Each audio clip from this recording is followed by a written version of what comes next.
do you want me to write for the Twitter handle?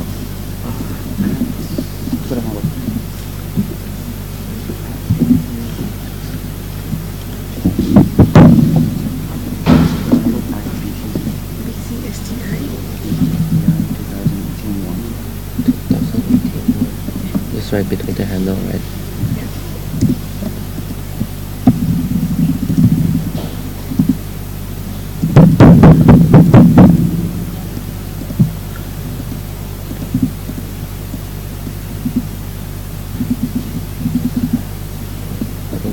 I'll change it later.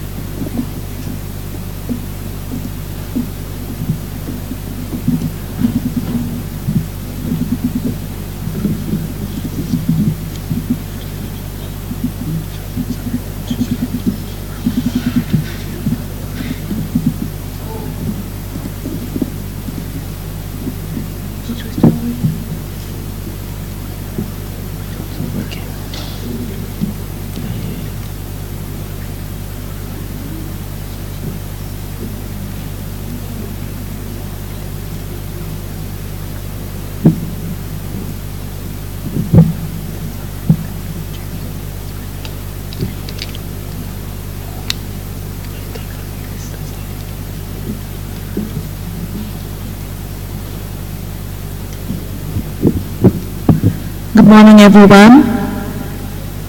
I would like to take the pleasure to welcome you all to the second day of the Bangkok Conference on Science, Technology, and Innovation for Addressing Wildlife and Forest Crimes and Attaining SDGs. This conference is being jointly organized by the Asian Institute of Technology and the Department of National Parks, Wildlife, and Plant Conservation, Thailand. Before we start the program, I would like to bring your attention towards the screen. On the screen we have the Wi-Fi and the password. And we would also like to let you know that we have a Twitter handle at BCSTI20181 where you can get all the live updates of the event. Be sure to follow that.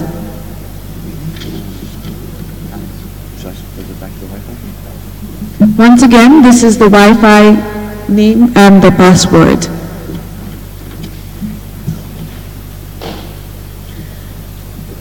Moving on with the program, the main objective of the conference is to make sure that we have increased cooperation, we learn from the success stories, and we are able to move forward to achieve various targets in the global south amongst the countries in Asia, Africa, and Latin America. Yesterday's first session focused on science, technology, and innovations for addressing the wildlife, forests, and crimes. We discussed on the DNA analysis used in Japan for illegal wildlife trafficking, which can be used as evidence in trial cases.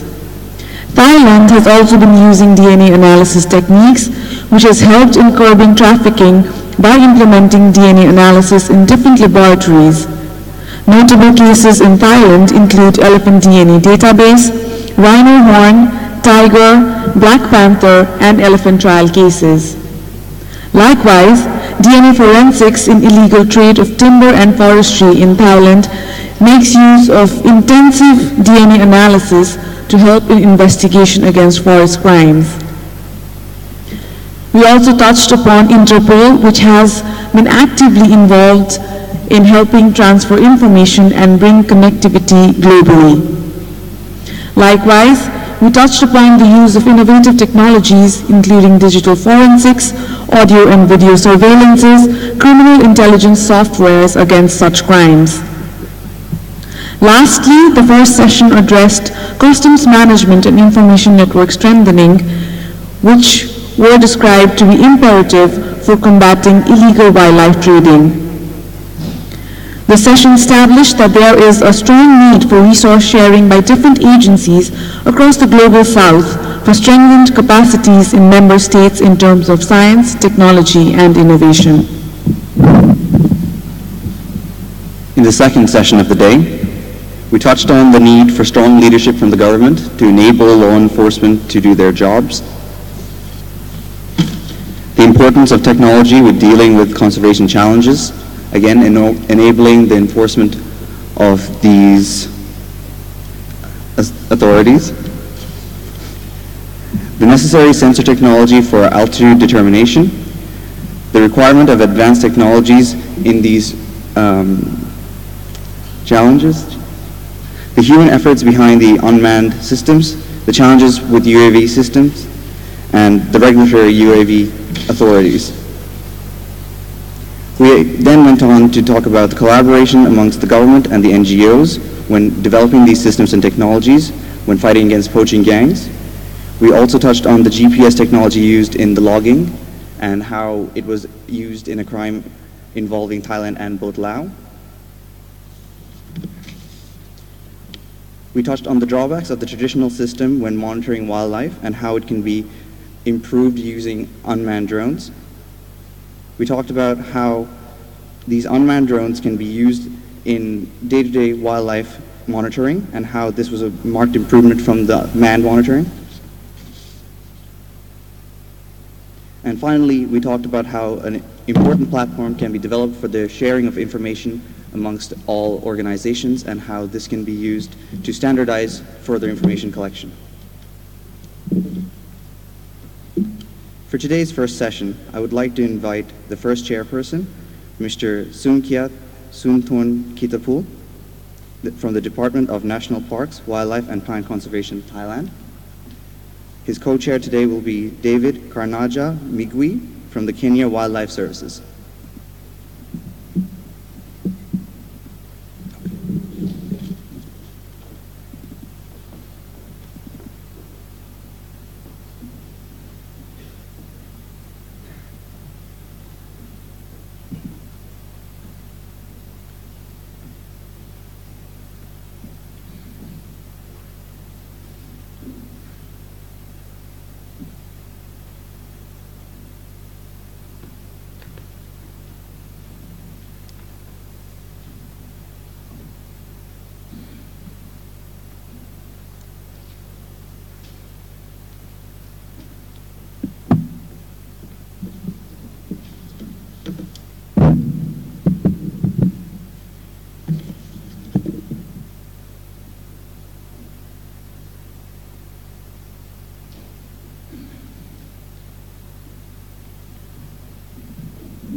Good morning, distinguished guests, ladies and gentlemen.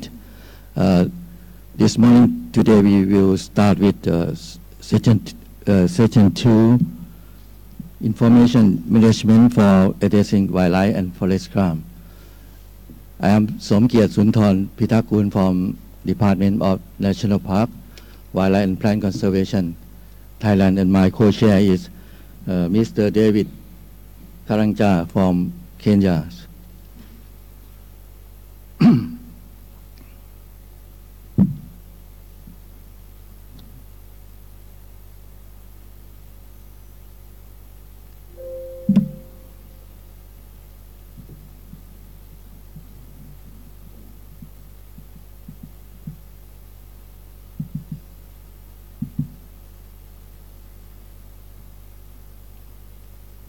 Sorry. Okay. As you know, the illegal wildlife trade had reached an unprecedented scale in past due to increasing demand from consumers. It is widely recognized that the criminality threatens peace, security, livelihoods, and biodiversity. The illegal trafficking in protected fauna and flora generates significant raw profit illegal wildlife trade occur globally and involves a multitude of species. The effective information management across the border and within national boundary is critical to combat transnational organized crimes, as well as reporting progress for government against their target and commitment, including SDGs. The scientific, academic, policy, and advocacy community all play vital roles in supporting enforcement activities. They enhance the shared understanding of the scale and scope of trafficking and less strategy for community engagement and reduction of consumer demand.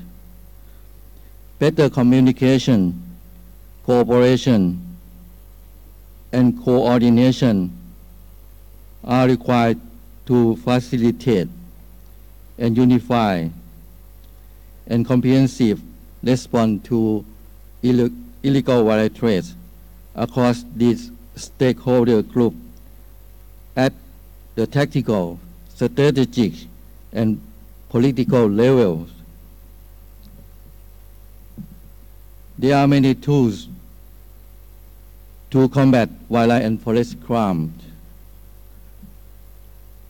Core policing functions need to be supported by access to relevant database, by utilization of secure communication platform, and through provision of basic and specialized equipment. Mobile application can provide useful data recording, monitoring, and species identification tools. At their simple user interface, promote wider adoption and enable utilization by a broad range of persons. Intelligent tools such as crime visualization and mapping software can also be of great benefit in developing investigation into complex criminal network. Employing idea for innovative technologies and approach to fill probable data gaps and capability to employ them, and the way those new technologies and existing data infrastructure can be brought together or used in parallel to produce improved data sets are issues that need to be discussed in the conference today. So let's start with first speaker, Dr. Siddhartha B. Bajachaya from National Trust for Nature Conservation. We will present on stockpile information management in Nepal. Dr. Siddhartha, please.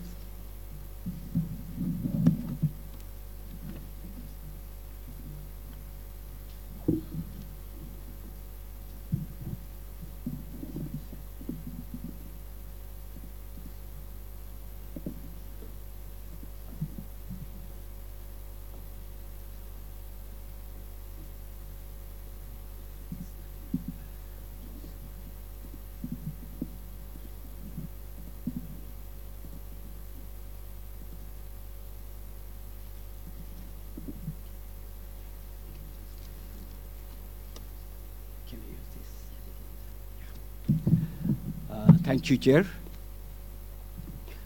Good morning, everyone. I'll be presenting on conservation, zero poaching, and stockpiles management, our lesson from Nepal. I will be presenting on 5 different key areas: biodiversity conservation in Nepal, our zero poaching, wildlife crime issues, wildlife stockpiles management, and I conclude with few key points. I will start with the biodiversity conservation in the country. Due to the topographical variation of the country, Nepal is very rich in biological resources, from tropical, subtropical to high alpine vegetation habitats are in the country. So we can find tiger as well as the snow leopard, which is the high mountain carnivore in the country. The protection in the country started back in 1973, and the first national park was established was Chitwan National Park. That is how we started the whole conservation in the country, and Chitwan National Park is one of the famous park in the Asia. So in the past 4 decades, we have tremendous network of the protected areas, and it has grown from 1 to we have 20 protected areas in the country, and now it covers more than 38,000 square kilometers of the country land. And we have 12 protected areas, 12 buffer zone, 6 conservation area, 1 hunting reserve, and 1 wildlife reserve. So it covers a significant landmass of the country. And as a result, some of the successes are the tiger population is growing. Over the time, it has increased by 63%. It's an indicator of the successful conservation approach. And we are aiming to double the tiger population by 2022 as per our global commitment. And there is adequate prey base to support growing tiger population. So not only the tiger population, even the herbivores are in a good number in the country. Similarly, another big animal, the herbivore rhino, is also increasing in the country. In the earlier days, there is a little bit fluctuation in the population, but however, there is a good growth of population of the rhinos at present. We have been reported a snow leopard is 358 in the country. However, snow leopard is relatively less explored, and we need more research on snow leopard. When it comes to the reptiles, even the gharial population is slowly growing. There is 166 gharial in the country, and we have also started conservation breeding, and we were able to release more than 965 gharials back to the nature. So that is another major conservation efforts. And vulture, the bird species which was almost extinct from the country due to high diclofenac use, now it has been slowly recovered and coming back, and that is another prime success in the restoring the declined species. Whereas the Bengal florican, another bird species, it is relative in a crisis. It was reported from Bardia National Park back in 1982. However, in the recent studies, this species has not been recorded. So we just need special attention. All these species are carefully managed through individual species-based action plan. For rhino action plan, tiger action plan, Bengal florican action plan. So we manage all these species using the action plans. And as I mentioned, zero poaching is one of the key success of the country. For the 365 days, there is no poaching of rhino for the 4th time. So it's one of the prime success in conservation. So there is no rhino poaching in 2011, 2013-14, 2014-15, and 2017 and 18 for 365 days. So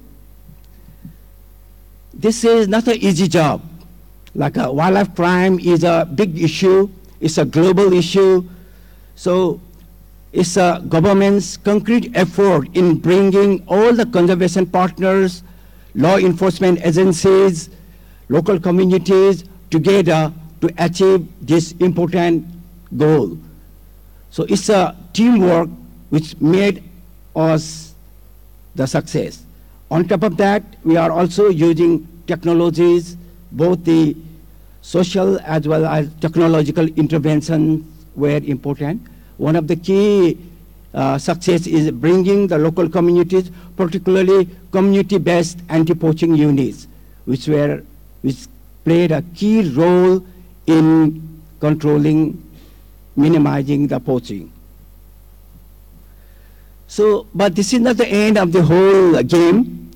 Globally, wildlife crime, as I mentioned, is a big issue. So, the World Wildlife Crime Report 2016 produced by UNODC shows over 164,000 seizures. This shows the intensity of the problem globally, and it has been reported from 120 countries. And if you look at the confiscated wildlife parts, it comes from throughout the world, like even the sea horse, which is usually not found in the country. There are many other species in a different form has been confiscated. So it is a big challenge. Some of the major species in the wildlife trade are rhino, tiger, pangolin. Pangolin is coming up as one of the most traded species, and many other species. Top 5 species are tiger, elephant, rhinos, pandas, and other herbivores. So wildlife crime is one of the significant threat to our conservation effort.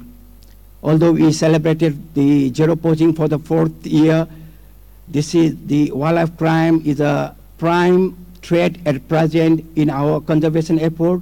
Nepal is considered as a source as well as one of the transit country for the wildlife crime. And it is particularly because of low awareness level, limited livelihood opportunities, weak law enforcement.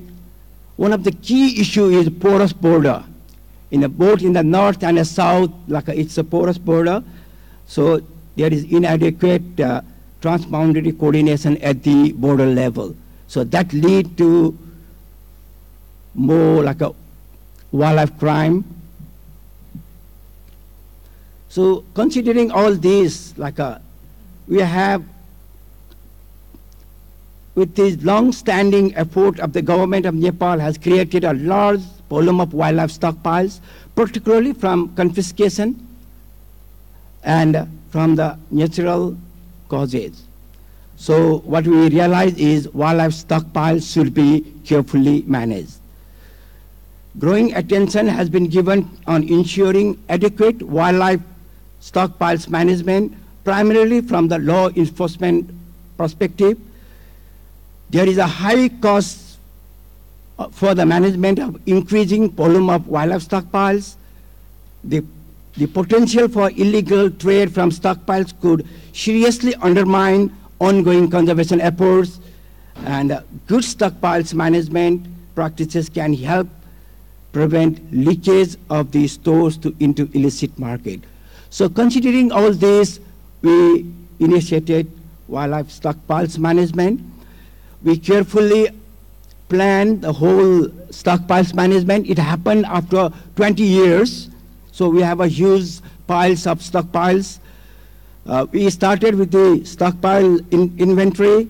Then we did stockpile sampling for the laboratory and a future reference. We prepared the stockpiles detailed databases. Then we did stockpiles destruction, and we started even the post-destruction activities. In the stockpiles inventory, we took all the measurements of all the available stockpiles in a detail so that we have the full record of all the stockpiles of the country. We took stockpile samples, particularly from the DNA perspective. We took the laboratory samples of the key wildlife stockpiles, tiger bones, rhino horns, tiger skin, and many other samples, and carefully stored for future use.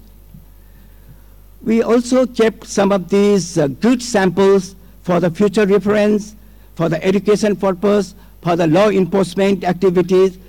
We kept certain for the future collection, and we developed a detailed stockpile database for the future management, recording for the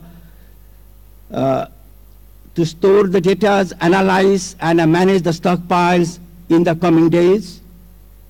And this is designed for all the stockpiles, not just for the tiger or rhino horns, but this is valid for all stockpiles. This is a glimpse of the stockpiles database.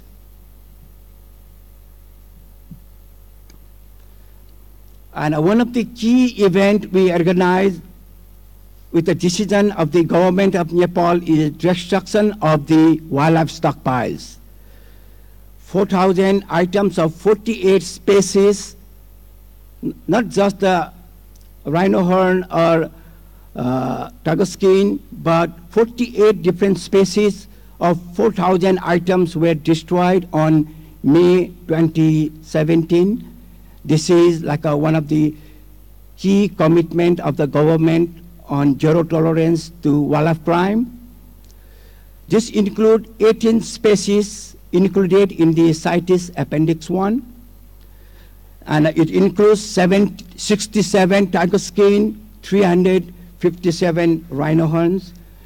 No ivory were destroyed because it needs special attention and high heat. And before the destruction, we did detailed auditing, and the whole process went very transparently and scientifically so that there is no confusion or no mistrust. So as I said, this happened in 20 years. We have the huge pile, and even the furnace was well designed for that particular activity. So this is some of these photographs from the stockpiles burning.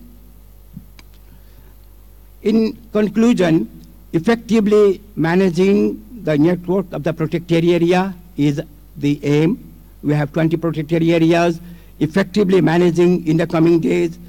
Another aim of the conservation is to enhance the quality of the life of the people living in and around the protected area.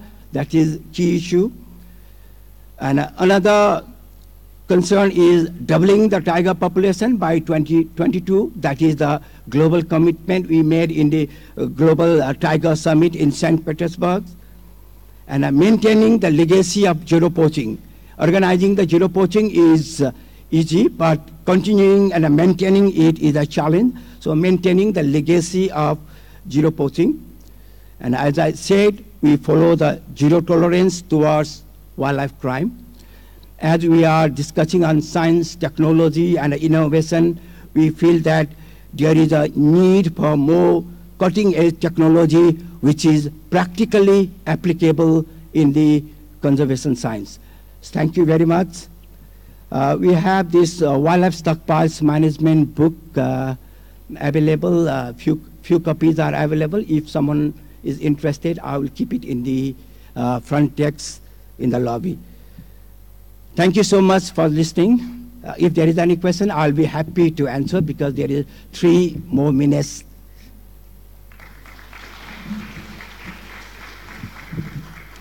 Yes, thank you, Dr. Siddhartha.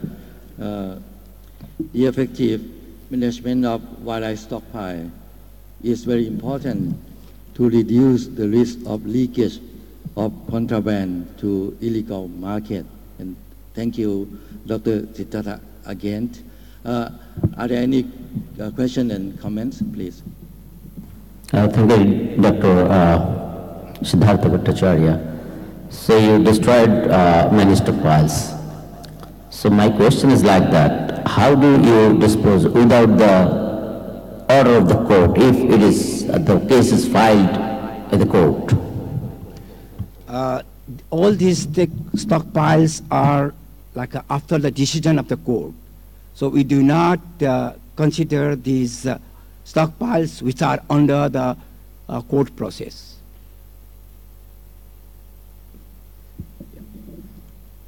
With the microphone, please.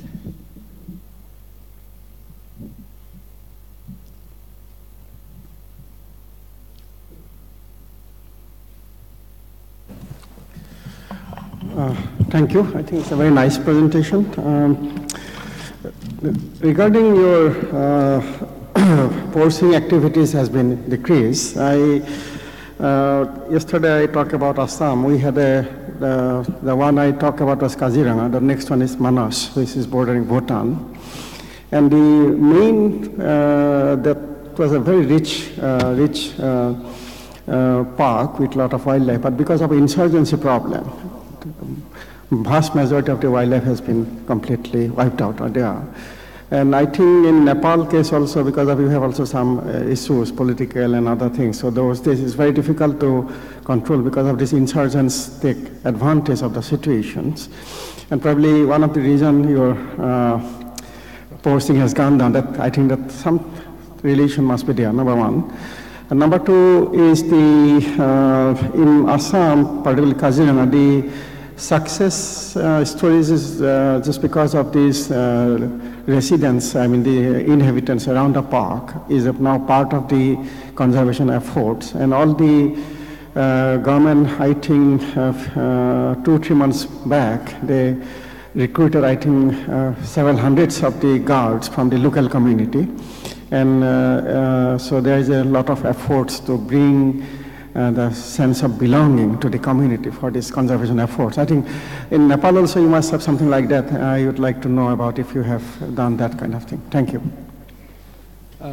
Thank you very much. Definitely, as I mentioned in the rhino case, there is a lot of fluctuation in the population. One of the key reasons is during the insurgency, there is lots of poaching. It went down.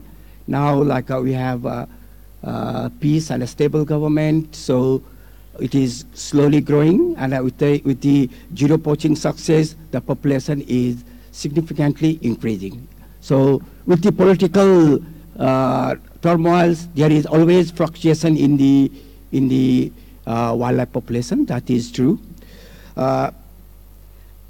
In case of Nepal, like what we say is we work from low level at the lowest level with the communities, buffer zones, community-based anti-poaching units. These are the local communities living in the periphery of the protected areas.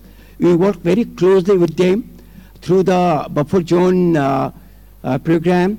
Even the income from the protected areas, like particularly from the tourism and other resources, there is more than 50% of the income that goes to the community's development activities, social welfare, and other activities that also encourages them to participate in conservation activities. One of the key success of the country is bringing community in the mainstream of conservation activities.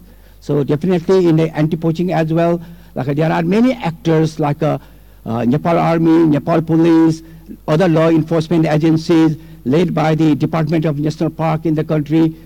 That is the key factor together with social as well as technical intervention. Yeah, just one more thing.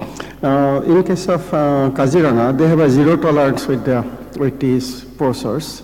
And as I mentioned yesterday, after 6 o'clock, anybody found in the park, according to new law they have brought into, they can kill, and they have really killed many of the poachers. That's why the number has gone down drastically. Do you have that kind of law that you can, is there, or how are you enforcing this one? We have very similar kind of like law enforcement. As I said, like we have the zero tolerance towards the wildlife crime, poaching. So we are more strict than India itself, actually. We have a regional network called SAWIN. Through the SAWIN, actually, we are trying to synchronize some of these wildlife laws so that we can effectively enforce the wildlife laws throughout the SAWIN member countries.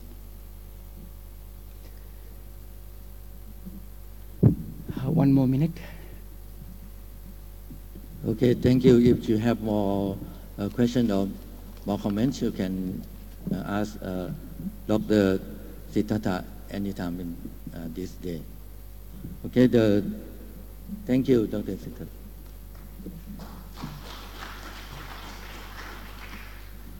The next speaker, Mr. Glenn Forbes from USAID Protect Wildlife.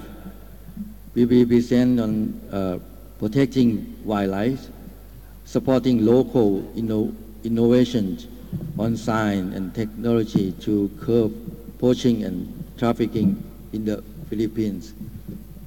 Mr. Glenn, please. Thank you, Mr. Chair. Good morning, ladies and gentlemen. Thank you for giving us the opportunity to present our work in the Philippines. And like Nepal, we want to have that zero poaching success.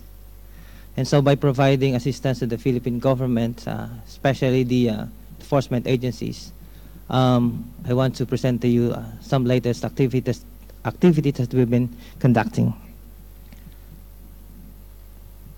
Well, as already mentioned yesterday by the Asian Center for Biodiversity, the Philippines is a mega diversity hotspot with so many endemic species.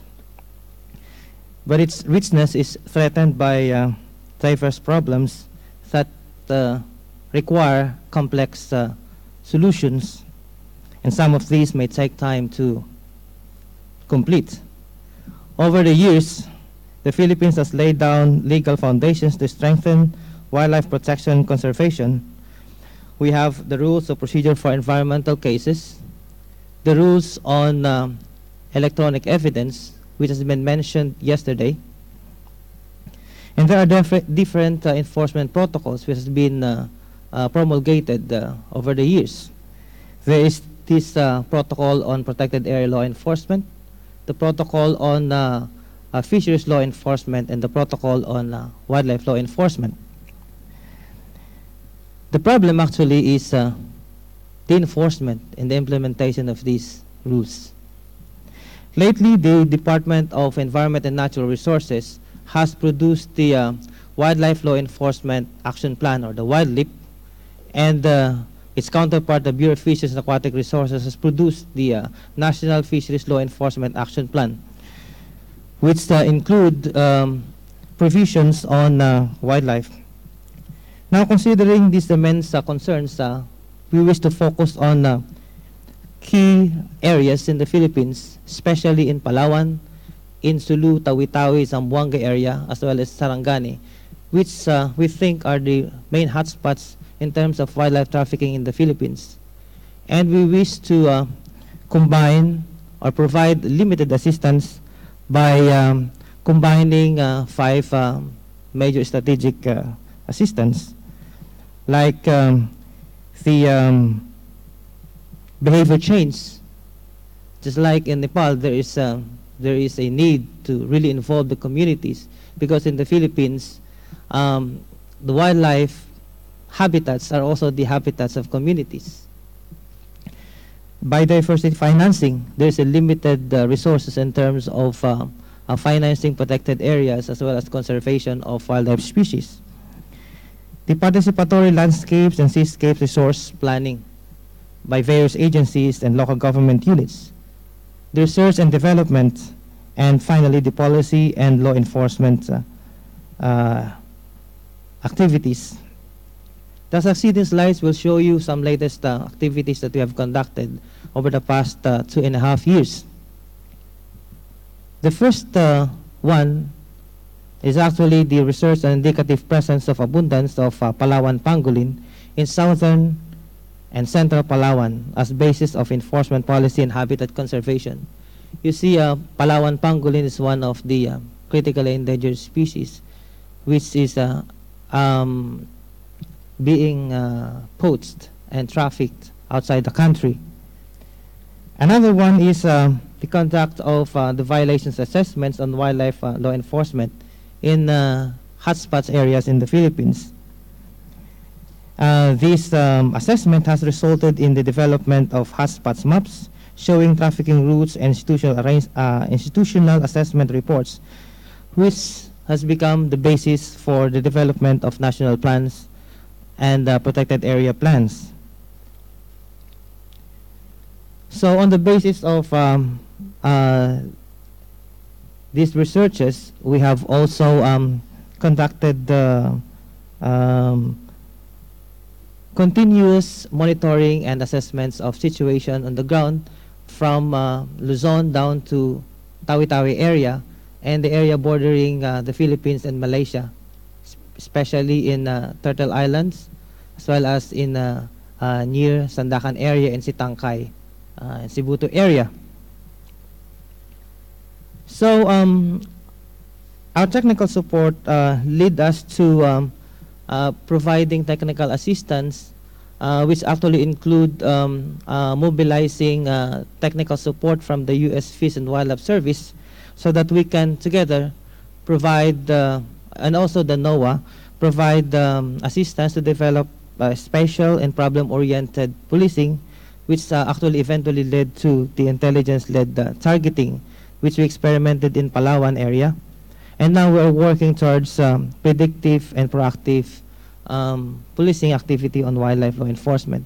The picture shows us one of the latest apprehensions that was conducted last July.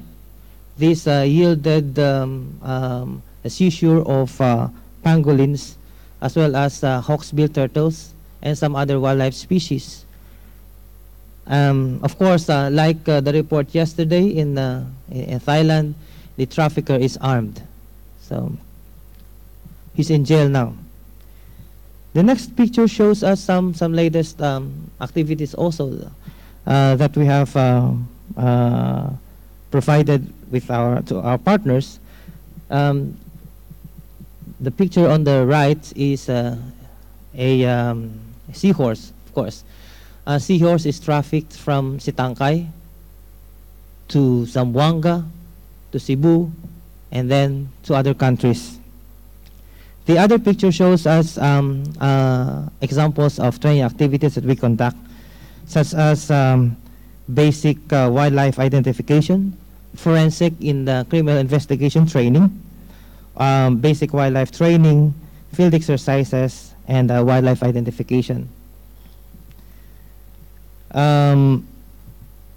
Part of our activity is actually to strengthen institutions, and in the process, if there is a need, to come up with systems that will enhance collaboration between agencies.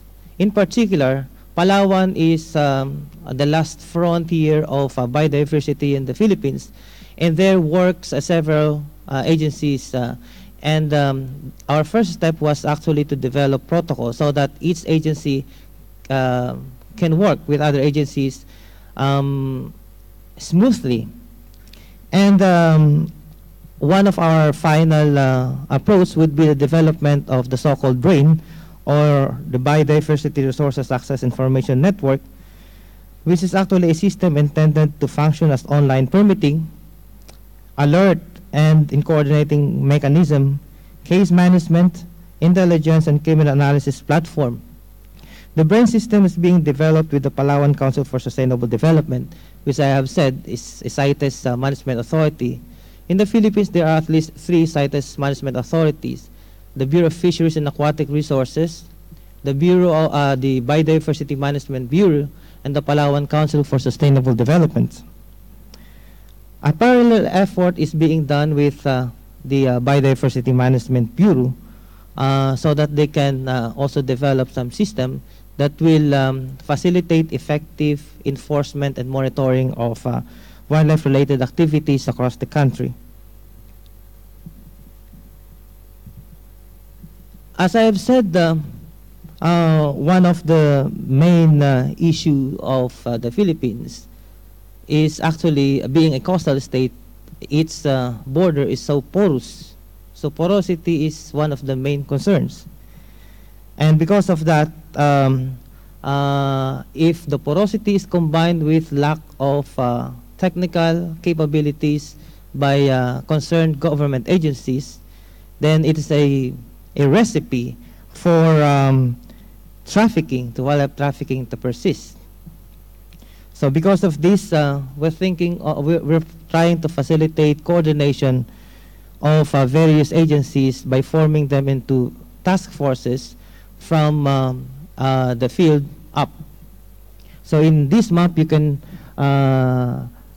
see the trafficking routes as well as the hotspots areas. And these are the areas where we wish to organize task forces, starting from Tawi-Tawi to Palawan, the Palawan Enforcement Network, to Zamboanga, to Sarangani area, where some traffickers transport wildlife species from Indonesia, and of course in Sitangkay and then Zamboanga area in Tawi-Tawi, where trafficking of wildlife species from Malaysia occurs, and also in Balabac area in southern Palawan.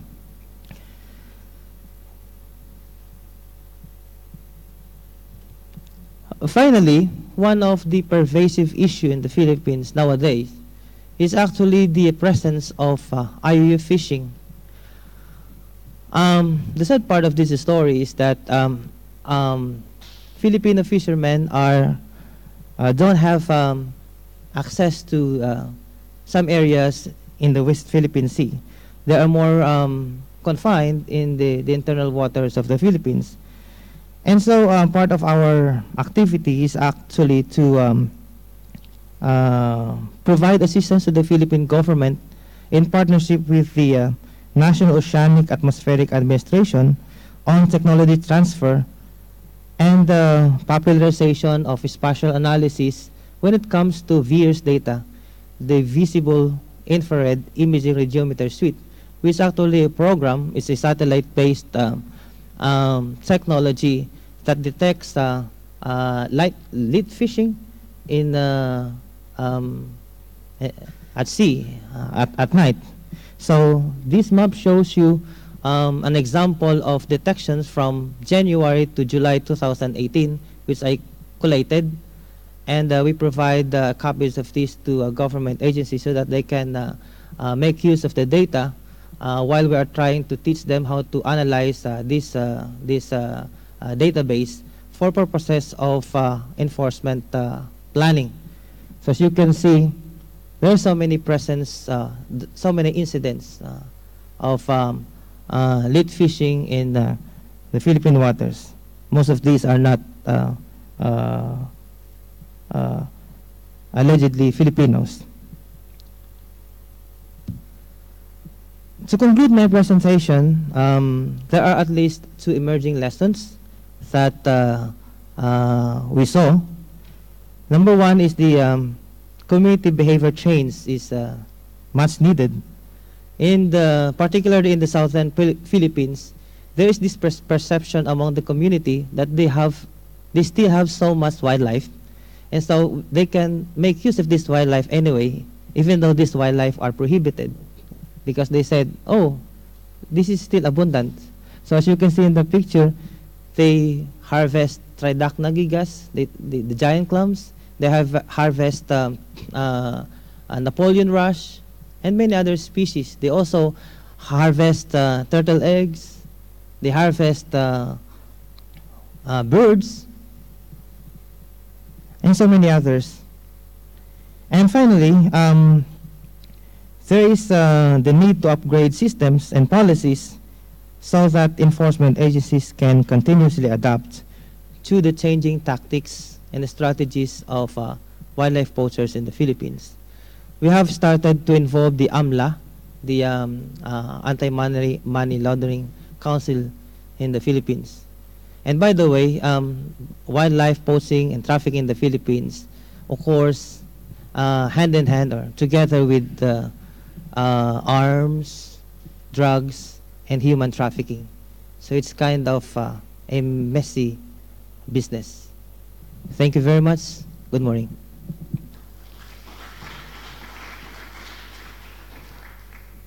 Should there be any question, I would be willing to answer.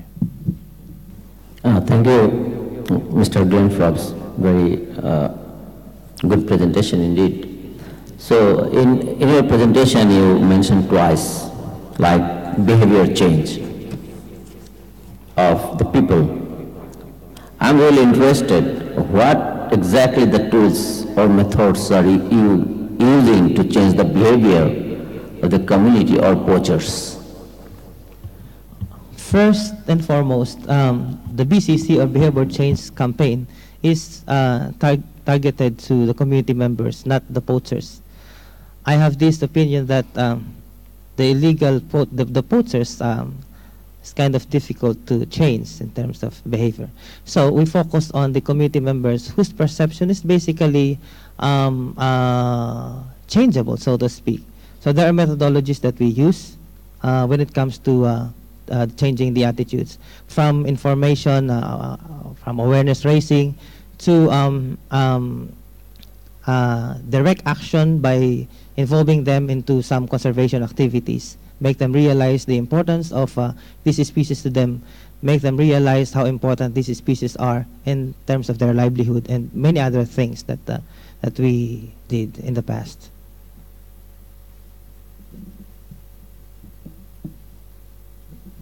Any question or any comments? Okay, thank you, Mr. Kent. Thank you very much.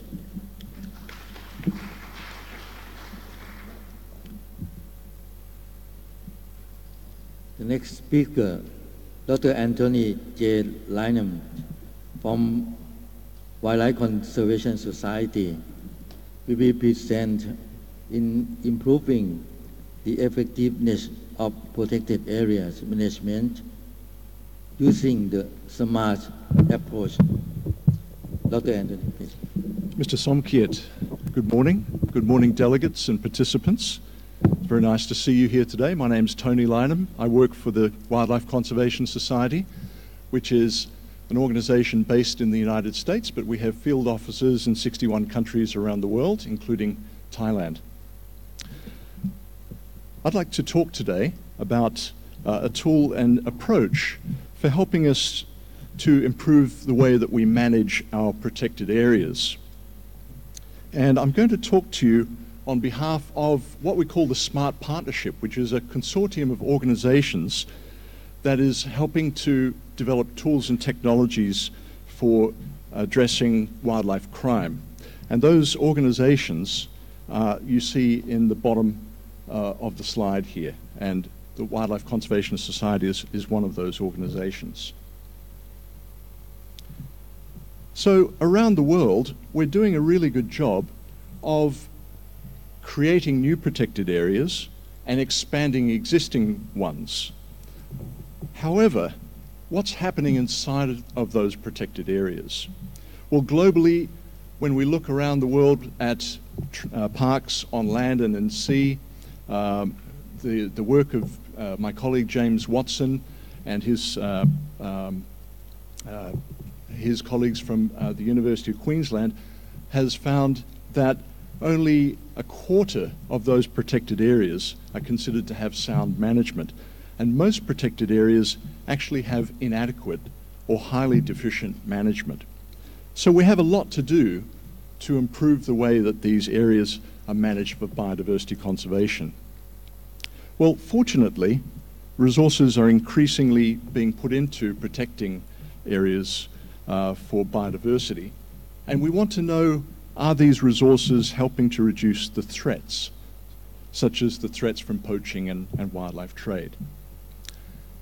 So my talk today is going to concern how we can improve protection in protected areas, and especially how we can provide support for the people who are protecting those areas, the frontline conservation staff, the rangers, the game guards, protected area managers who are coordinating efforts to guard against poaching, and the national authorities that are managing these protected areas. There's a great need to support these people. And the evolving context of this is that we're seeing increasing demand for wildlife products, both locally and globally. We're seeing increasingly well-financed operations that are connected with wildlife crime, and we do still have limited resources available for conservation. So the talk today is from what we call the Smart Partnership, and the Smart Partnership is focused on helping to improve protected area management using what we call the SMART approach. I'm going to talk to you a little bit about this SMART approach. It involves using software tools. These are tools which are open sourced software, so they're free to use. Anybody can access them. You don't have licenses and you don't have to pay for registrations. There are standards that are set for managing these protected areas using these tools, and there's also support from training and support from the partnership for helping to develop capacity to use these tools.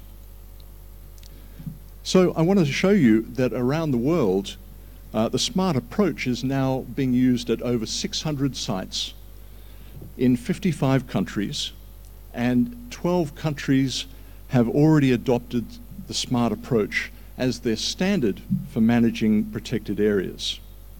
And that includes the countries that you see here in the map in Asia, including Bhutan, Thailand, and the Philippines, and also Bangladesh, Malaysia, and Indonesia. So I'm going to show you some examples of how SMART is being used in these places. The role of SMART initially is to help to measure and improve the way that patrols are done, to improve the quality of patrolling and improve the management of protected areas. SMART is also a tool for promoting accountability and good governance, and it's also a way by which we can standardize how reporting is done from these protected areas and how we measure indicators of poaching and other threats. SMART is a tool for doing adaptive management, for turning data from the field into information that can be used for planning and deploying resources for anti-poaching and anti-trafficking. So SMART is a software tool. As I said, it's an open access tool. It's been designed with a relational database with powerful functions for doing queries and analyses. It's easy to enter data using mobile devices such as the device that I've got in my hand here, a simple Android phone that costs $150 can be used to collect data and import the data into SMART. SMART also has a very sophisticated mapping and spatial analysis ability.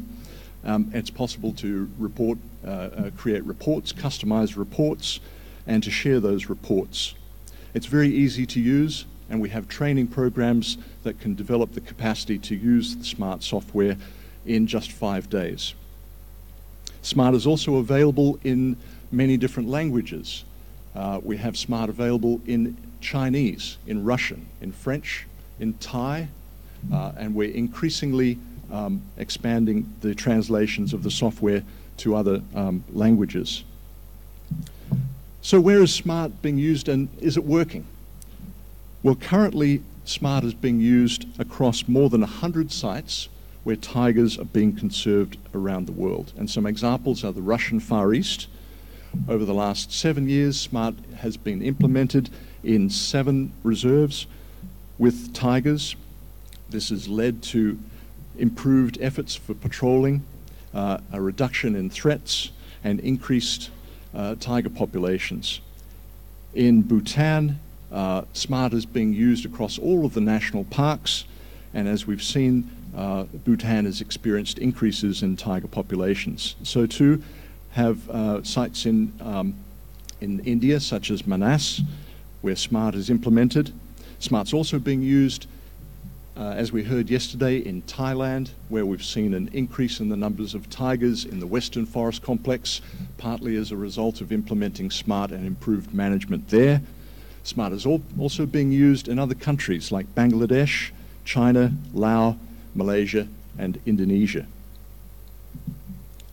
Now I want to go to Africa, because SMART is a tool that's also being used in Africa with much success.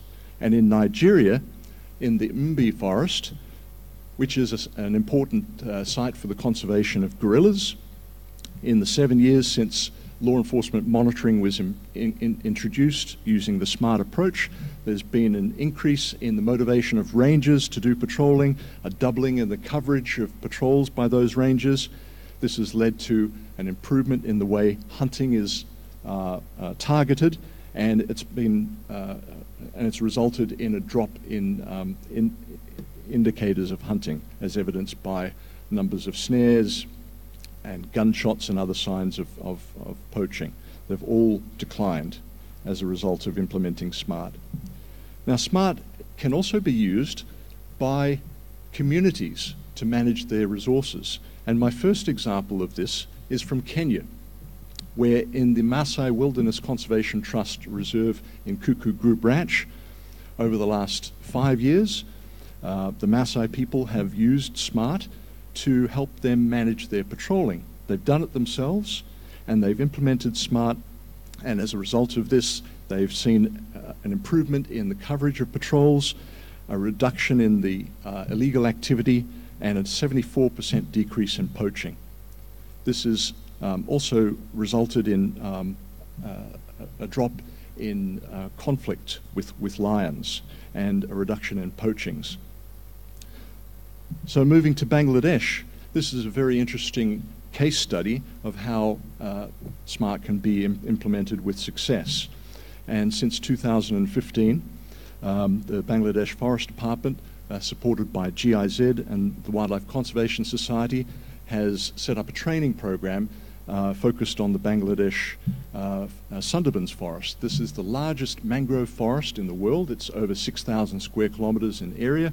It contains around 108, 110 tigers. It's a very difficult place to protect because of access, because you can only go in there by boat, and it's a tidal area. There are crocodiles, there are tigers, there are pirates. It's a very difficult place in which to do protection. But over the first year or so since SMART was implemented, there's been great results. There's been an increase in detection of illegal activity. There's been an increase in the incidence of poaching that's been detected and arrested. Tiger poachers have been arrested, illegal fishers have been arrested, and this has led to increased motivation of the rangers.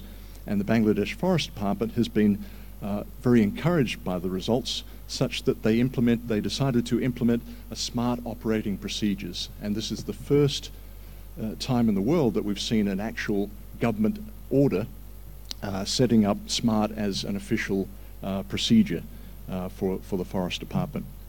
So great success in Bangladesh in just a few years.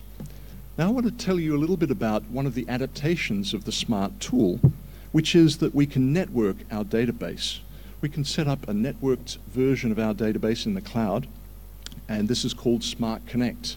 And all you need is some handphones out there for collecting data, and a 3G network for uploading the data across the telephone network, and a space on a local server or on an Amazon server where you can store your database. Using this simple infrastructure, it's possible to set up a system whereby rangers can be capturing data, they can be recording information on threats and observations of wildlife, they can be recording alerts which are set to go off when, for example, a poacher is encountered or a case of illegal logging is encountered. These alerts are transmitted to the headquarters, and it allows the manager to see the information in almost real time and then to make decisions on how to respond to these threats. So this is the theory of how Smart Connect works.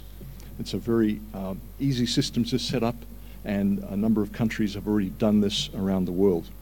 One of the best examples is actually from the Philippines, and I want to talk to you for a few minutes about how this has been done. The Philippines, as we heard from the last talk, is a country of around 7,000 islands. It's a very difficult place to manage in terms of threats from poaching and wildlife trafficking because it's got very porous borders. However, setting up a system like SMART can help us to actually manage what's going on.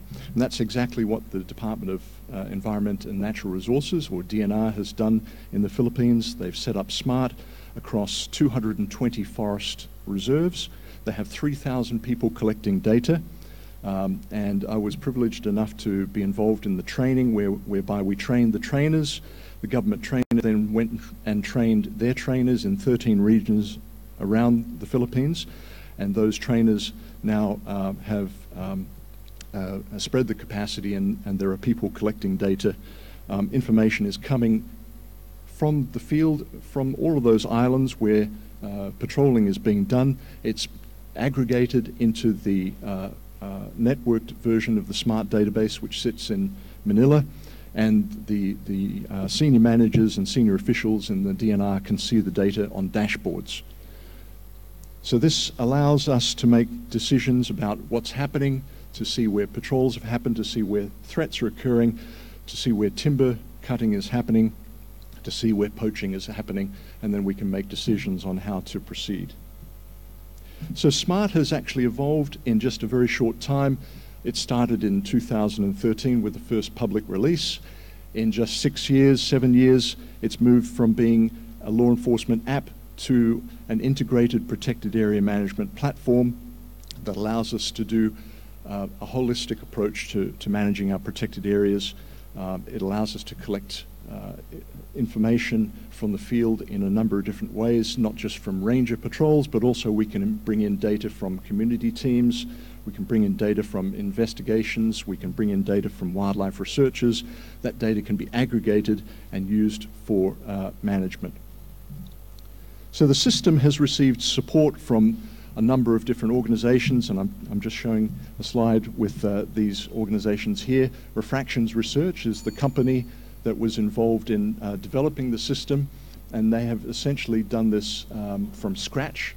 It was a brand new system in 2011, and this has all been developed by support from these organizations.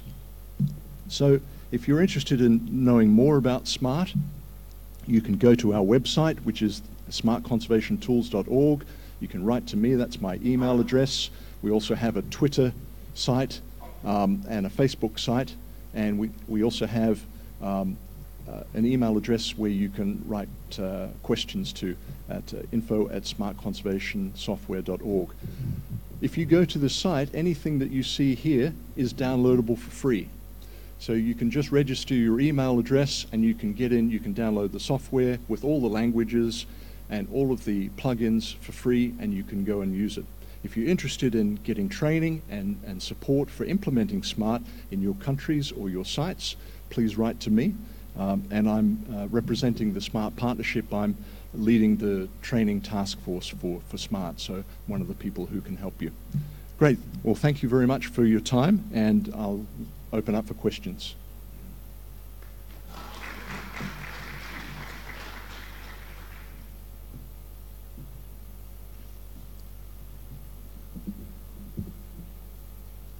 Are there any question or comment? No. Thank you, Dr. Antonio. Thank you very much. Okay. We are on schedule. We have to take a break for 30 minutes from now. The time now is 10:23. We should come back here on 11. Okay, we take a break for 30 minutes.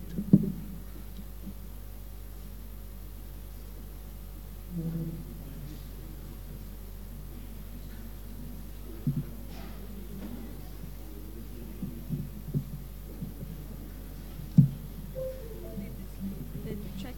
Rehan can see his slide in here, right?